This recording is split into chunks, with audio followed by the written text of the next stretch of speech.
যে পতাকার জন্য আপনি লড়লেন 18টা বছর, আজ সেই পতাকায় পাচ্ছেন না দাঁড়াতে, নিতে পারছেন না শেষ বিদায়। এক জীবনে এর চাইতে বড় আক্ষেপ কিংবা বেদনা আর কি কিছু হতে পারে?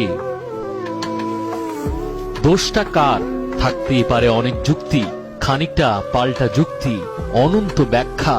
তর্ক যুক্তি মেনে যদি ধরেও নেই সব দোষ সাকিবেরই, তবু এখন থেকে বহু বছর পরে যখন এই ইতিহাসটা ক্রিকেটার সাকিবকে মনে রাখার মতো একটা গুড বাই না বলতে পারার প্রেক্ষাপটটা আসবে সামনে, আক্ষেপ কি হারিয়ে যাওয়া শৈশবের মতো বুকের বাম দিকে মোচড় দেবে না একটু? কতজন কৈশোর থেকে যৌবনে গিয়েছিল সাকিবের শুরুতে, আর এই শেষের বেলায় জীবনের মধ্য গগনে জীবনের সব ভালোবাসাই কি যুক্তি নিয়মের লাইনে দাঁড়িয়েছিল? বিদায়টা রূপকথার মতো না হলেও ক্যারিয়ারটা তো তাই ছিল।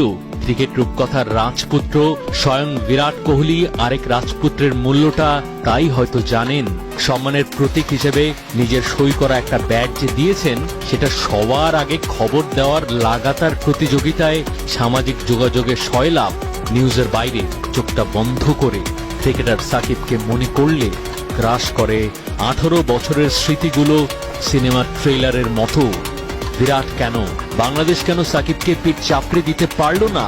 সাকিব কেন বলার সুযোগ করে দিলেন না ওয়েল ডান, অনন্ত শ্রদ্ধা, আপনাকে অনেক অনেক সম্মান? গুণীর গুণ করতে পারে না, নাকি গুণী ধরে রাখতে